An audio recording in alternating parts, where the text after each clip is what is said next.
Halo kawan-kawan semua, kali ini yang akan saya bahas adalah dua hal yang harus dihindari profesi penjual. Kenapa profesi penjual? Karena menurut saya berdasarkan pengalaman saya pindah-pindah kerja dari posisi satu ke posisi lain, saya jatuh cinta dengan posisi ini. Dan profesi terakhir saya pun di perusahaan tempat saya bekerja sebelumnya itu adalah di profesi penjual. Nah, kenapa profesi ini sangat menarik? Karena salah satu profesi yang bisa membuat kita kaya raya dengan lebih cepat dibanding profesi-profesi lain adalah profesi ini, profesi penjual ini. Nah, dalam hal membuat penghasilan kita menjadi lebih dari yang lainnya, profesi yang lainnya saya sudah pernah mengalami. Berikutnya adalah penghasilannya tidak terbatas yang membuat profesi ini menjadi menarik. Nah, teman-teman yang menjalani profesi ini pasti tahu kalau penghasilan yang kita dapat itu tidak terbatas. Berbeda dengan penghasilan di bagian admin atau keuangan atau bagian lain yang ada di perusahaan, misalnya kayak bagian hukum dan lain-lain.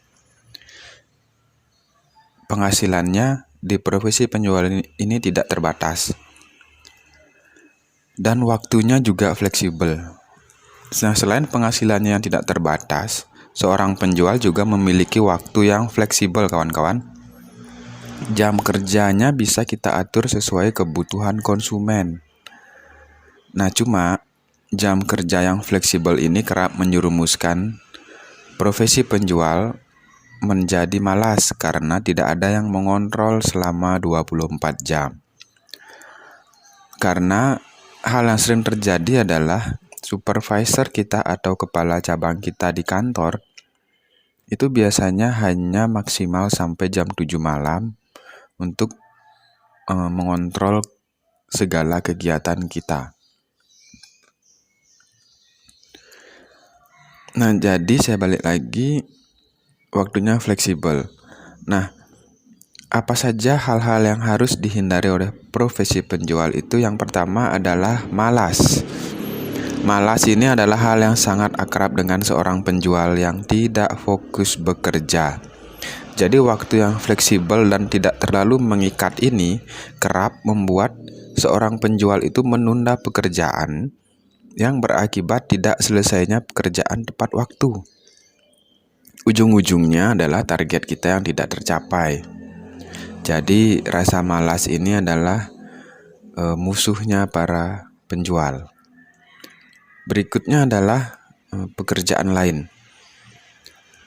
Nah, karena jam kerja yang fleksibel ini, seorang penjual itu kerap mengerjakan urusan pribadi. Ingat, saya dulu juga kerap mengerjakan urusan pribadi terlebih dahulu, baru kemudian mengerjakan penjualan, kerjaan kantor. Nah, namun celakanya hal ini malah membuat pekerjaan utama malah menjadi tidak beres.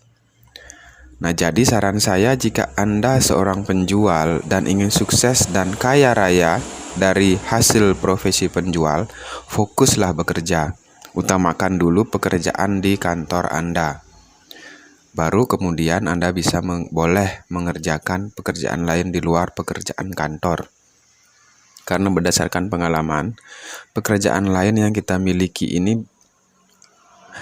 bahkan bisa menyita sebagian besar waktu kita. Begitu kita keluar dari kantor, kita langsung mengerjakan pekerjaan lain kita. Ujung-ujungnya bisa ditebak lagi, target kita di kantor itu menjadi tidak tercapai. Nah, demikian info dari saya. Jika menurut kawan-kawan info ini bermanfaat, tolong dibagikan kepada relasi-relasi kawan-kawan. Nah, untuk yang pertama kali mampir ke channel ini, mohon dukung dengan subscribe dan tekan tombol loncengnya agar Anda mendapatkan update video terbaru. Terima kasih. Salam pejuang online.